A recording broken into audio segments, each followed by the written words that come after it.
Hello and welcome to the Emma's for Mama podcast. I'm your host, Abby Halberstadt, happy wife, mama to 10, Bible-believing Christian, and I have two of my favorite people in the world on the show today, my twin girls, Evy and Nola, and we are going to chat all things baking and big family and just have a great conversation, and I think you guys are going to love it. But before I jump into that, I want to highlight our podcast sponsor, Voetberg Music Academy. As the school year starts and things get really busy with academics and sports and all the extracurriculars, save yourself the commute of music lessons and do them in the comfort of your own home instead. You can share Voetberg music lessons between siblings. You can use my code MSForMama25 for 25% off each month that you're enrolled, and you get all kinds of fun perks like badges that are mailed to your door when you make certain achievements, even cash prizes for the contests that they have, 24-hour access to your online instructors, a fun song-based approach to learning that makes your kids want to practice without any nagging from you, and the ability to join with thousands of other like-minded families who will support you with community in your music lesson journey. If that sounds like a fun and affordable way to learn, check out VoetbergMusicAcademy.com and don't forget to use the code MSForMama25 at checkout. I also want to tell you about our brand new podcast sponsor, GlowBodyPT. I get asked questions all the time about how you recover after childbirth physically from things like diastasis recti, pelvic floor issues, incontinence, looking like you're 4 months pregnant when you haven't had a baby in a year and a half. And GlowBodyPT is a 12-week post-pregnancy plan developed by a mom of 5 who approaches everything from a biblical worldview, which I absolutely love.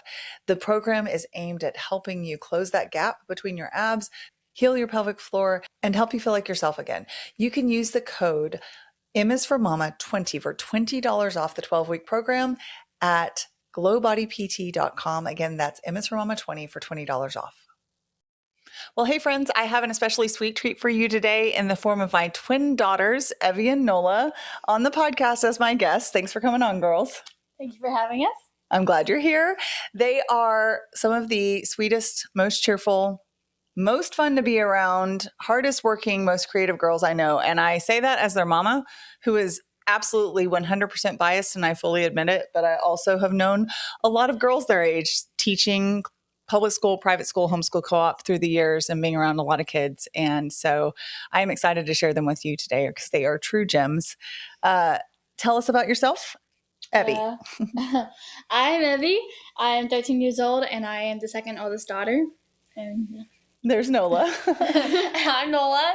I am also 13 years old.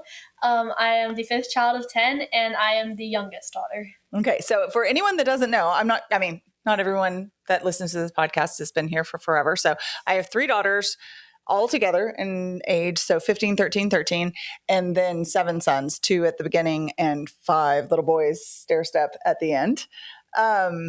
So who's older? I am by 8 whole minutes. 8 whole minutes. That's not even a lot. So well, it's still older. Okay, so yeah, she's not wrong. It's still older. We don't know exactly who was in the womb first or how that worked exactly. Who was I could be older. Yeah, who knows? You could have been the first conception, but we'll just never know the answer to that. Okay, so the burning question that has nothing to do with baking or books or anything like that people always want to know is, what's it like being in a big family? Because most people don't come from a family of 10 kids. Evy, what do you think? It's great. I love having a lot of siblings. You can almost never be lonely. You always have someone to talk with, someone to play with, someone to hang out with, and you get a lot of compliments on your baking. As long if it's good. Yeah, as long as you don't burn it. Yeah, at least 11 compliments on your baking as long as you don't burn it. What are your thoughts, Nola? Mostly the same thing. It's really nice not to ever be like alone, and you always have a playmate if you want one. So yeah, and then you guys have that especially because you're identical twins. So you've been together since birth, minus that. I've always had someone to talk to. Yeah. And then the next question would be, what's it like being identical twins? Do you like it? Anything you would change? Anything like that? I like being an identical twin, or just a twin in general, a lot, because it's you always have someone who understands what you are talking about, and you kind of always have someone who you can ask for advice, someone you can ask for help, who is always by your side mostly. Yeah. And they are literally by each other's sides. Do y'all still sleep in the same bed? No, I sleep on the bed on top. But we used to. Yeah. For a long time, because that's really what they preferred. Yeah, I was, when we were young, we were scared that we have bunk beds. Yeah. I used to be scared that if I slept on the top bunk, I would squash Nola. It would fall down. And yeah. Yeah. And for some reason, we were totally fine with sleeping above our other sister because she got squashed. So wasn't I. I couldn't squash my best buddy. That's funny. We won't tell Della that y'all were fine with sleeping. She already knows. Okay. It doesn't mean we don't love her. It just means we were scared of squishing each other. Well, and I think there was another component of scared of spiders on the ceiling or something like that. Cockroaches. Oh, yeah. Cockroaches are way worse than spiders. They're That's true. Disgusting. I don't care if they can't do anything, they're just worse. Yep. No, I agree. They are. They're just really, really gross. Good thing they're going to survive the apocalypse when everything else dies, right? Yeah. Wally, that's right. Okay, so we wrote a baking book together last year, and it was quite a process. Did any of us have a clue what we were doing? No, you did. I mean, I guess you did. I have no idea. I think that's really kind that y'all think that I did. The fact of the matter is, I am not a cookbook writer. I am a writer, but I really had never formatted recipes before, or that was a major learning curve. And I found that is not my favorite kind of writing. It's very like you spend the whole time being terrified you're going to put the wrong amount of teaspoons in something and somebody's going to make your recipe. And because that was my big part in all of this, was proofing everything and they're the bakers. I mean, I like to bake, but they're the experts. And so you never really get a chance to bake anymore. Sorry. No, it's so true. It's almost like a treat if I can be in my own kitchen and mix things up and make cookies, because if we ever mention a baked treat, they're like, I'm doing this, I'm doing that. So, I don't want to squash that, and they're really good at it. So, so what was your favorite part of the book making process? Probably when it turned out good. When we were doing pictures and I was making stuff, it was really annoying when I made it and it came out of the oven and I was like, that's overbaked or that's underbaked and it won't turn out well. But it felt really good when we got them just right. Yeah, it felt really good to just make the perfect recipe that you're like, this tastes amazing. And it looks good. So satisfying, and I'm finished with that recipe and I can move on to another one. Yeah, and I mean, quite honestly, the process is far from glamorous because these girls, I think if I were to picture someone making a cookbook or a baking book, I would picture professional camera crews, people that are in there telling you what to do, helping you time things. I mean, you just think someone's got to come in here that really knows what they're doing and make this happen. But the truth of the matter is, it was a homeschooling mom and two teenagers figuring out how to time sometimes up to 4 or 5 bakes in one day. And then I had a friend who had never done product photography, but she's a photographer, that we hired to come, and she and I brought all of our props. So our table was just, it looked like an explosion of china and tea towels and napkins and servingware. And we set up this white box, and which a white box is basically a white poster background with a white poster base so that the light reflects off of it. And you get a nice pristine white background. And we just played around over there on the table while little boys ran through and we threw snacks at them. And basically the kitchen. That's true. The snacks were being made and we would take a picture and then we would. Here you go. But our kitchen was basically not clean for a whole day. Oh, yeah. A lot of hours. And it's covered with flour, sugar, bowls, whisks, baked goods, all the things. Yeah. I think toward the end of it, like they were talking about the bakes turning out correctly and what a relief that was. When you're learning to have, pretzel bites in the oven and you're prepping dough for focaccia and you've got cookies in the oven in the garage, because we actually have a 60-inch oven, which has 2 sides, plus we have an oven going in the garage, and you got to keep all your timers straight. Like, I'm telling you, these girls are pretty remarkable, because at 13 years old, I was lucky if my cookies came out, decent for one batch, and I paid attention well enough to get them out of the oven, and they were juggling a lot of things. You guys did a great job. Thank you. The wonder of multitasking. That's right. The wonder of multitasking. We do a lot of multitasking in our house. The joy of it, though, was that we got to do it together. We got to learn lessons together, genuinely. We got to spend time together. I mean, I wanted to be published since I was 7 years old. And my 13-year-old self is a little jealous of y'all. How does it feel to have like a real book out in the public? I mean, it feels really cool. I definitely never would have thought this would have ever happened. Yeah, same. I never thought that I would ever have a book that was going to be published or anything. I never thought I was going to be a writer, but I didn't really. At first, when they gave us presented the prospect of doing a cookbook, I was like, oh no. I've never thought of this. Like, I don't know how to do this. Like, what? I don't know if I can do this, but then now we have it, and it's really cool. I like how that turned out. I'm glad we did it, so. Yeah.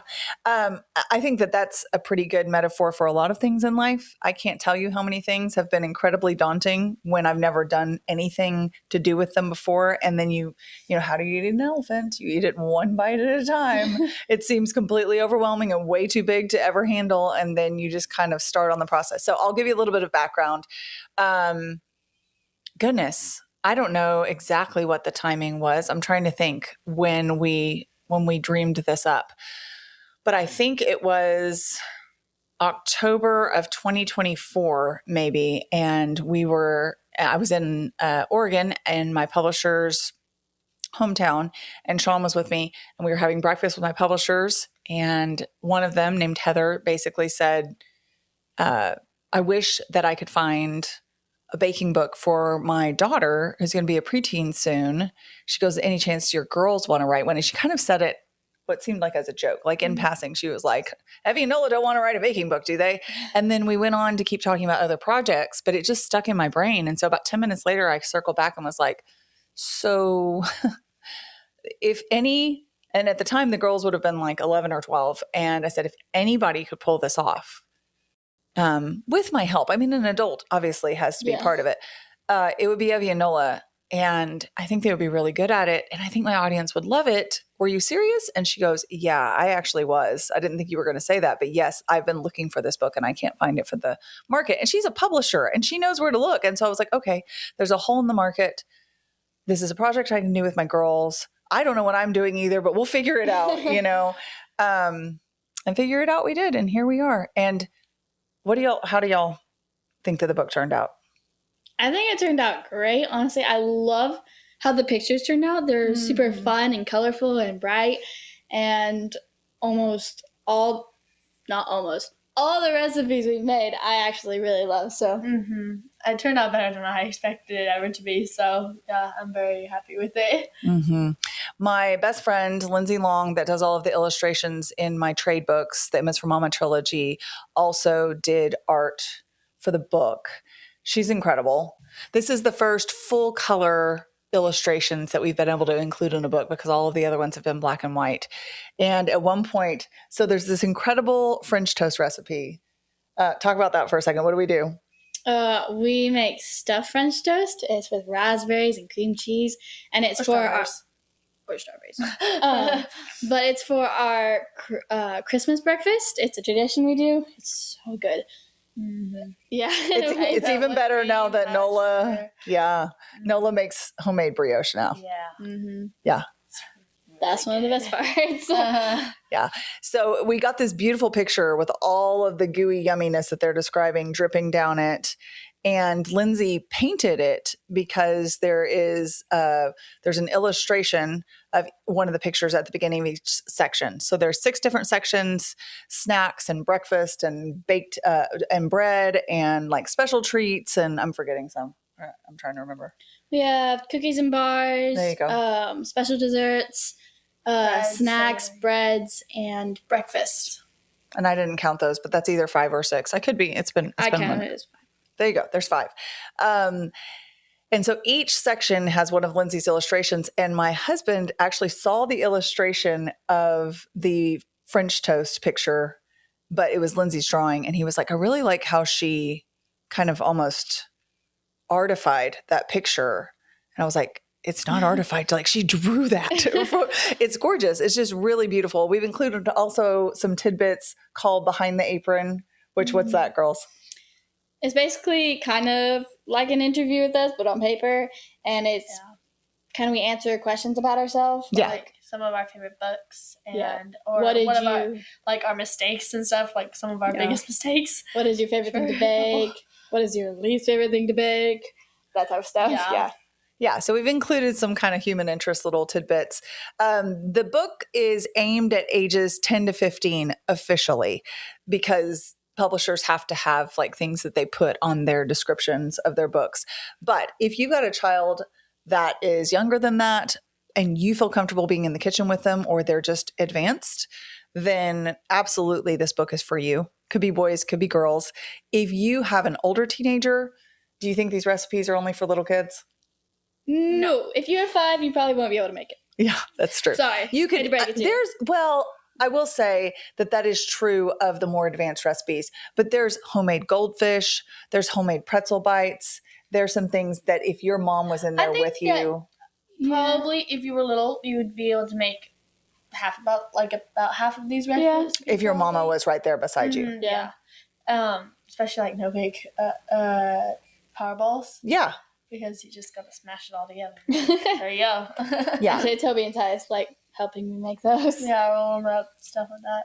Yeah. So there's a range, but we didn't want it to just be a kid's book in the sense that there were kind of kid-like recipes where you combined already made ingredients.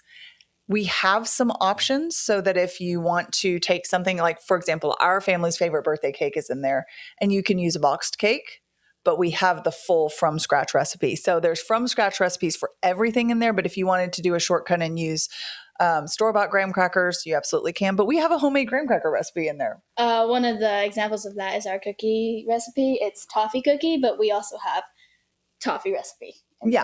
Yes. So we have a recipe for making your own toffee. And then you can crumble that up, chop that up, and put it in the recipe for our chocolate chip cookies. We actually repurposed quite 3 or 4 recipes where you can take what we made and then put them in another thing that we make. And it's all from scratch. We did that for cheesecake, I think, with graham crackers. Yeah, we made the graham crackers and then we crushed them up and then we put them in little mini cheesecakes. Also for like trifle when we made like the brownies, and then we also did like whipped cream and stuff. What was the other thing we put on that? Strawberries. The homemade chocolate filling for the chocolate cream pie. Yes, that was it. Yeah. Yeah. So a lot of these recipes, if you were to want to make several things at once, you could make a chocolate cream pie, and you could also make this gorgeous brownie trifle that layers that pudding with the homemade brownies. And we really tried to kind of think through ways that we could give you as much bang for your buck as possible. The girls are right. It turned out better than I ever expected. The pictures are beautiful. And I say that already having admitted to you that we didn't really know what we were doing as product photographers, but I'm really, really proud of how they turned out. I also say that because I ordered some kids' cookbooks in, and I'm sure there are really beautiful kids' cookbooks out there. But I ordered several just to look them through before we started this whole process. And I was not wildly impressed with the pictures. Yeah. I don't know if it's I really like the colors of our book. Mm-hmm. Not a lot, but several other kids' cookbooks are like violet purple, like bright blue. Right. Yeah. And I don't love that. So that's one thing about our book that I really like. Mm-hmm. It's pretty. Mm-hmm. Yeah. And yeah, kids' books, it seems like most of them are kind of sillier. Like, I don't know, they have like, more vibrant colors, and they have a little bit of a childish style. So I like that our book isn't like that. Yeah, it's genuinely made by moms who wanted moms to enjoy it and kids who like beautiful, well-presented things. So that was really at the forefront of our minds. Really, really good bakes, like things that people will absolutely love eating all day, every day, and that our family really, really enjoys was the number one thing. And we already knew what those were because, and we'll talk about this in just a second, you guys have been making them for years. And two was a really fun experience with the book itself so that you actually wanted to use this book. Made it super user-friendly and beautiful. How long have y'all been baking, Evie? Around 5 years. We started when we were getting into 8 years old. And how old are you now, Evie? I'm, 13? Almost 14. So almost 6 years. 6 years, you're right. Yep. Math.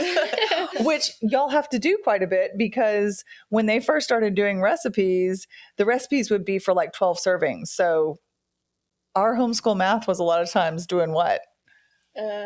Multiplying. I'm very good at multiplying 2s and 3s. I used to be confused by 1.5. No, I understand it. So I learned something at least. Yeah. Well, and again, they started baking and looking at these fractions and these doubling and tripling of recipes when they were 8 and 9 years old. So it really was a good life skill to learn. And it did take a little bit of learning. A little bit. Yeah. Just a little bit. I've gotten a lot better at reading recipes. When I was first learning how to bake, we wanted to surprise our parents when they came home from a date by making carrot cake. And let's just say it didn't turn out very well. I did not do 3 cups and a 4th cup of flour. Instead, I did 3/4 cups of flour. Yeah. And technically, we weren't very good at baking, and we asked our brother, who he had a little bit more experience. Now he doesn't bake at all, but he did a little bit bake, and he did tell me that it was 3/4 cups, but I don't think he actually looked at the recipe when I asked him. So it's like, yeah. Well, he should have paid a little bit better attention because he would have enjoyed eating the cake more. It was basically goo that was like dripping off. It wouldn't hold its form. Yeah, well, it did when it came out of the oven hold its shape, and we iced it and stuff. We were a little bit like, oh no, what is this doing? And then, like, in the heat, it just started going like, just slowly collapsed. Yeah.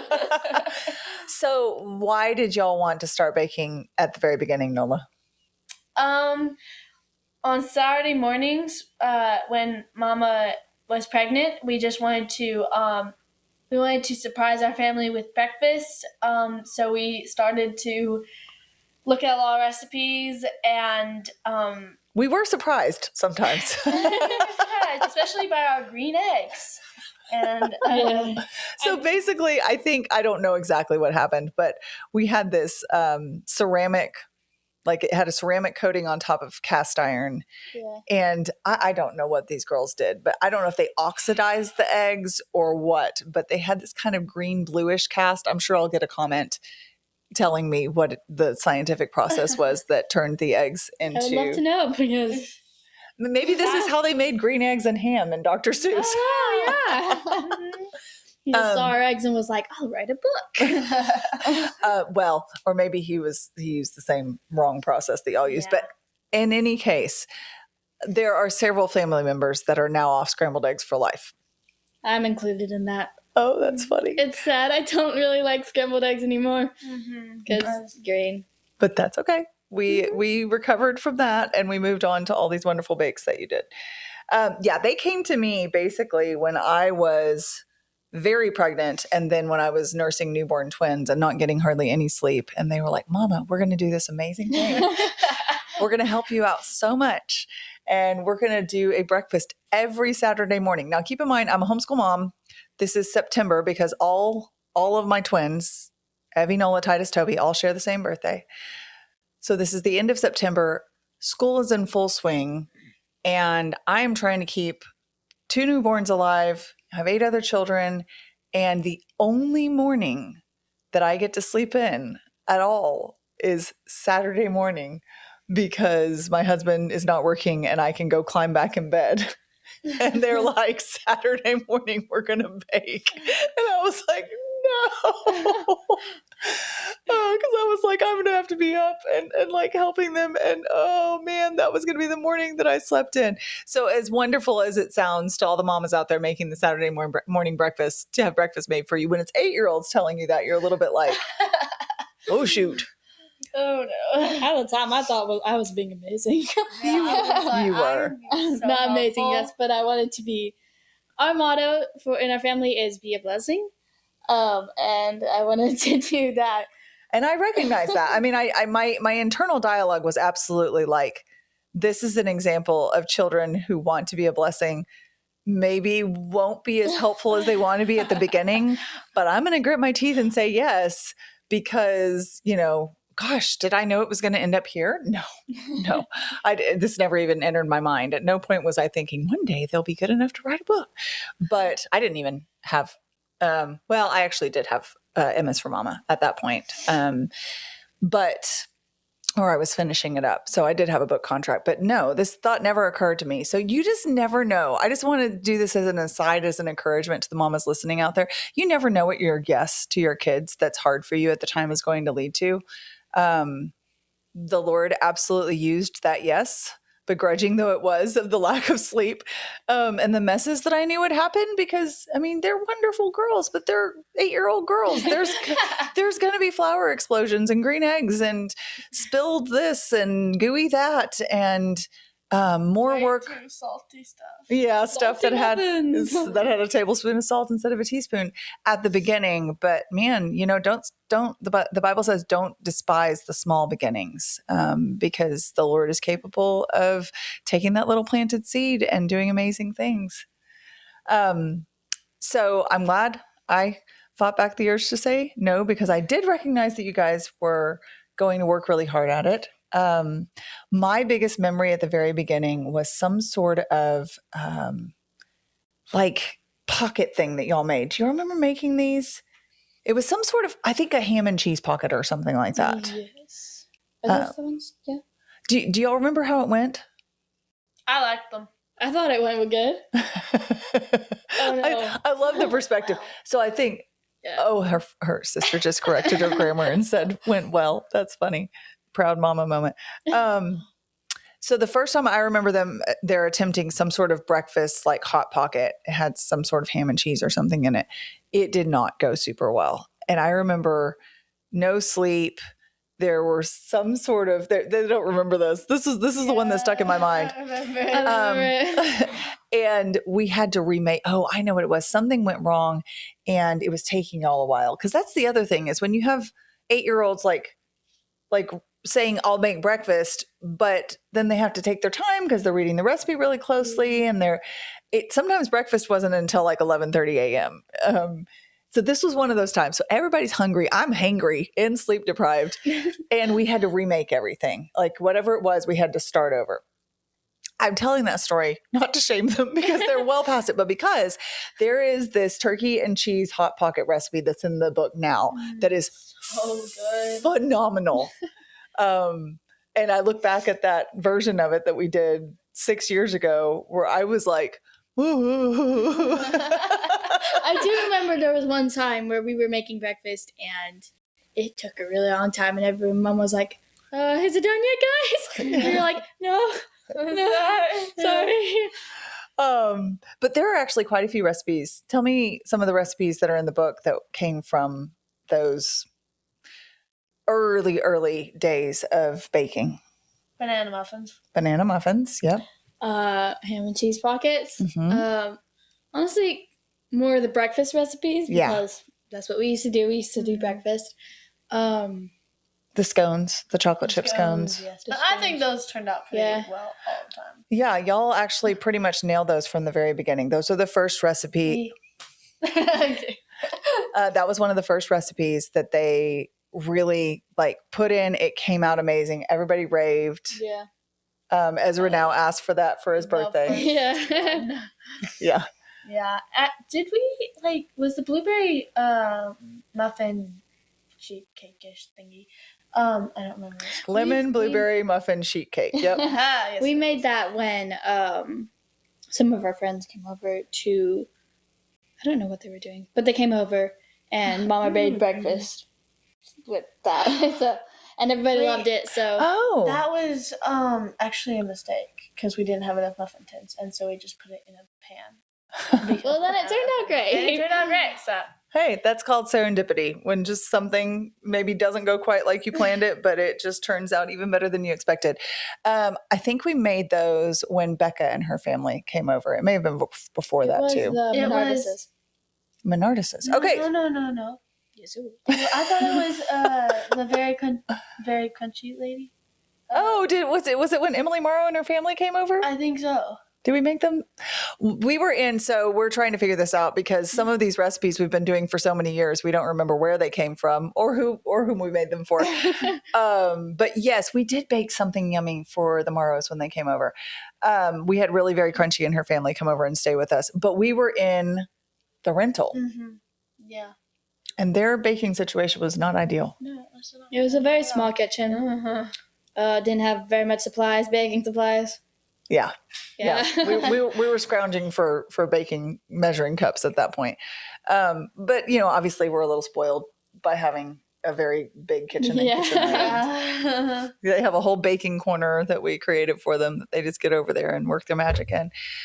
I'm trying to think of some of the other really good recipes that came from that. But as they said, they used to do the breakfast. We don't do that anymore on Saturday mornings, but how often a week would you say that y'all bake? Almost every day. A lot of days, at least every other day. But it's probably closer to every day most of the time. Probably. Yeah. Talk about some of your favorite things from the book to bake. One of the things you're making today, right now, you have dough proofing. Oh, yes. I love to make, it's not in the book, though. Well, but just a version of it. Well, we have focaccia in the book, and that's pretty fun to make. But also, I love to make cheddar and chives focaccia. It's really good. Yeah, the cheddar chives focaccia is one of the best things I've ever eaten in my entire life. Oh my goodness. It's perfectly bubbly and crispy, and if there's the cheese that goes on the top and it makes a perfect crunch. Oh my goodness, it's so good. It's so good. It is. But the focaccia that we have in the book, which was before we discovered that's really good too. Yeah, it's actually very, very tasty. It's kind of a base focaccia that you could add a lot of things to. Mm-hmm. So if you want to add cheddar and chives to it, you absolutely can. Once I made almond croissant-ish focaccia where you just got the almond paste and put it into the holes of the focaccia and baked it, and it was really good. It was really tasty. It was really good. Yeah, and I wouldn't have thought to do that at all because I tend to think of focaccia as being savory, but it turned out super well. And that's another thing that I love about them is they're very innovative. They will get in there and be like, you know what? I'm going to try this. I'm going to look up a recipe for this. And then I'm going to combine it with this recipe. And you know what I think I would like to do? Do this together. And then so many times it turns out and you're like, this is phenomenal. Do this every time. This was so good. Sometimes you think, never do this again. But most of the time it's good. Y'all just made some really cute macarons the other day. Tell us about those. I made Paddington macarons because I love Paddington, but this year we want to do a Paddington birthday party, which I'm really excited about. I really like. We've been making homemade decorations and stuff because there's none, and that you mean that you can buy, yeah. Yeah, and I just get I think about something and I'm like, wait, we can do this. And I don't want to wait to do that, so I'm going to do it now. And I'm not busy right now with school or anything, so yeah. Yeah, our homeschool co-op starts in a week, so they've still got a little bit of crafting time on their hands. They came to me, and again, as encouragement to all you mamas out there that have all the little kids, I used to do the elaborate themed birthday parties. I remember one of y'all's birthday parties. I spent days leading up to it, pre-making treats and crafts and banners and ordering things in. Yeah. Well, Tea Party Birthday was pretty epic, but this one was actually your third birthday, and it was a candy-themed one. Was that one with the really cute outfits? Mm-hmm. I Mhm. love those I don't outfits. remember. Pictures of us and not bad, but we look adorable. Not I to don't brag. remember. It's the one where you'll have the little space buns Yeah, and the where cute we're like little. hugging each other. Was that at the park? Yes, Oh, yes. I do remember that she now. does remember now. It was hot outside. It was hot outside. Yeah, September 24th is still, it's not very fall around here. Yeah, it's sad. So I remember doing all of the prep, and it's just so much work to do yourself. And I loved doing it, but sometimes you just have to let some of that go when there are other demands on your time. And so it was interesting to me how I had kind of this 10 years ago response when Nola and Evie came to me and wanted a Paddington birthday for their 14th birthday, which honestly, cutest idea ever. Paddington is one of our family's favorite movies. And I immediately thought like, okay, I need to think about decorations and I need to think about how we're going to pull this off. And before I can say anything, Nola's like, so I haven't found any banners and I'm going to make one. And then they show up in like a couple of hours with the cutest hand-drawn banner you've ever seen. And I'm like, yep, I've made it. Like they want this party, so they're making it happen. It's pretty awesome. So wait, talk about the macarons. So you said they were Paddington macarons. So what did you do? They were chocolate macarons with a chocolate filling. And I basically, to decorate them, I used white chocolate and piped little noses and then dark chocolate and piped, nope. The white chocolate was the snout, dark chocolate was the nose and the eyes. Yep. So they literally made little Paddington heads with the red hat, the red little duffel. No, it's the duffel coat, the red little squash hat. Yeah. Red Uh-huh. big hat. Big hat. Yeah. And they taste absolutely amazing. Macarons have been a learning process. Yes. I really like them when they turn out well, but I do not like making them just because when we were making them, like learning the recipe, trying to perfect it, it took a lot of tries. And it was really Nola, what did we challenging. discover was the actual secret to making good macarons? Making sure that the shell is actually dry before you bake them, because I was extremely impatient and was like, you know what? I think that it's not making a complete indent, so I'm just going to put them in the oven. And that is not what you're supposed to do. You should actually be able to rub your finger over the top and it not make a smudge. And we learned that by a lot of tries, but also we put it into a room with a fan, and that like helped a lot. And then also like Just time. Mhm. You had to give it a lot of time. So what she's talking about is the fact that when you pipe, you make macaron dough. What would you call it? Almost like batter. It's more like batter than dough. batter. And you put it in a piping bag. For some reason, I And- feel like there is a name for it, but I don't. I don't either. I don't know. It's Batter. not. Yeah, sure. Batter. We'll call it batter.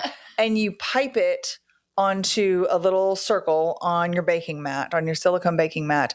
And then you have to set it aside and let it set until a shell forms, a skin forms on top of the batter. And you cannot bake it, we discovered. And we really didn't find any recipes that emphasized. they never really told you make sure it is dry before you bake it. They're They're just just kinda like, if you can touch it and it just make like this, then that's good.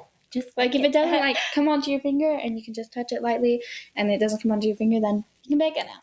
But Not true. yeah. Well, I will tell you this, girls, and that is that my publisher, Heather Green, who was the one that I was having the conversation with when we decided to go for this whole baking thing, said that she's tried macarons multiple times. I think she said 4 or 5 times. They never turned out well. And she said, so I just opened she, of course, as the publisher, has first access to the book. She opened up the book and she had a birthday she was making them for because her son wanted something specific that was macarons were perfect for, and he asked for them. And she was like, okay, I'm using Evy and Nola's baking recipe. I'm using their macaron recipe, and I'm just going to follow the instructions exactly how they were written, which I'm going to take a teeny bit of credit because I did actually write them, but I did them according to your recipe and from your experience of learning, like they had to be really dry. And so any of the recipes that are more challenging, I've made sure to include notes about the lessons that we learned and things that really helped things to turn out well for us. And one of the notes that I gave was, these have to be completely dry to the touch. Like you cannot have any stickiness, any indentation. They have to be very, very dry before you stick them in the oven. And she said, I tried them and they turned out beautifully. They tasted amazing. It was the first successful batch of macarons she's ever made. And everybody went nuts for them at the party and ate them all up. Wow, okay. I know. I just grinned my face off when she told me that. She was like, I just want you to know you have given a really good recipe in the book. And I loved it. And everyone else loved it. And I felt successful for the first time making macarons. That especially makes me happy because that recipe was the one that I mostly worked on. And having it like in the book that it's actually right. I know that was mostly you, but No. I took your notes. I just put them in the words. But kind of like knowing that she used the recipe from the book means that we did write it down right. Yes, that made me sigh in relief. Again, my biggest fear is that, and we say, we were the ones that did it, and we were absolutely the ones that were muddling through this whole process. But we have a professional publishing company, so they have recipe makers look at it to make sure that they don't see like, oh my word, Abby, are you sure that you want to include this, 2 tablespoons of garlic in your cinnamon roll recipe? No, I did not do that. So we had professionals check it, and but yeah, no red flags, and one big win from the one person that's tried it.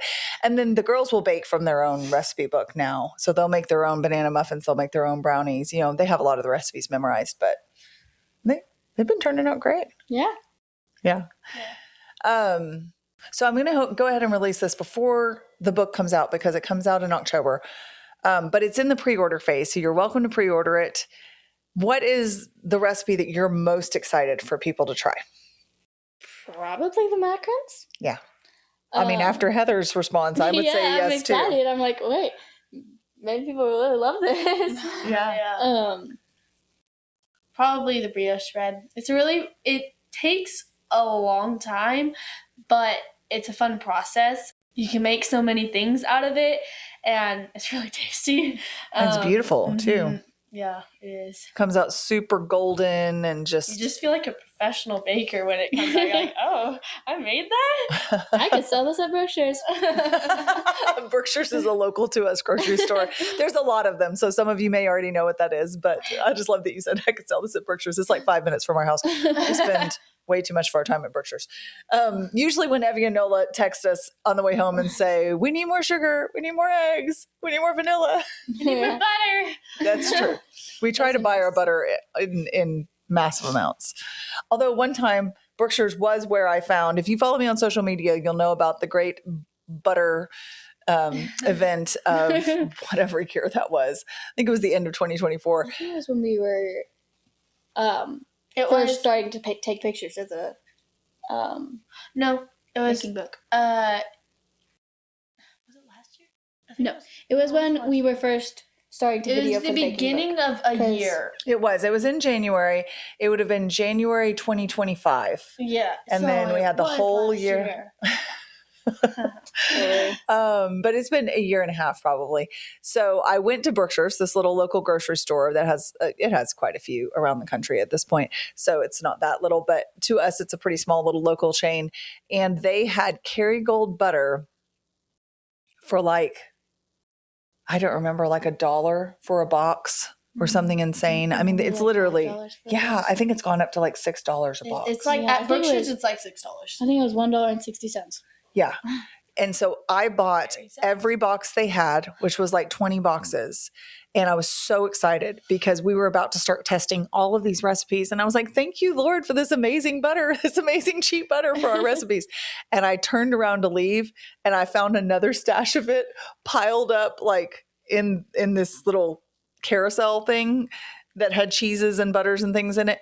And I loaded the rest of it up. I looked like an insane person. There was a full cart just stacked with butter. Yep. It was a lot. Yeah, I think I got like 160 boxes or something like that. That feels like an insane amount. So maybe it wasn't that many, but I do think it was. I think it might have been. $100. I think it was more than 100. So there you go. Now you know how many calories of butter we have consumed. That's not even close to how many we have. That's just one huge section. But it did last us for like 7 months of baking. Yeah. And they bake a lot. 7 whole months. And y'all bake way more than the average person. Yeah. Awesome. Well, we hope you guys will order the book. I'll just say that completely plainly. We would love for you to order this book because we have poured our heart, soul, some blood, sweat, burnt fingers, sleepless nights, all the things into it. And we're really, really happy with it. Yeah. Yeah, I'm very happy with it. Yeah.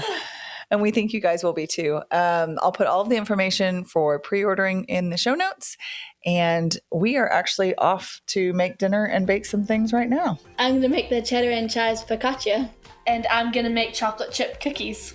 With Heath, right? With Heath. But not homemade Heath. Not tonight. We haven't had a chance to make it. It's been a homeschool day, so at least for me.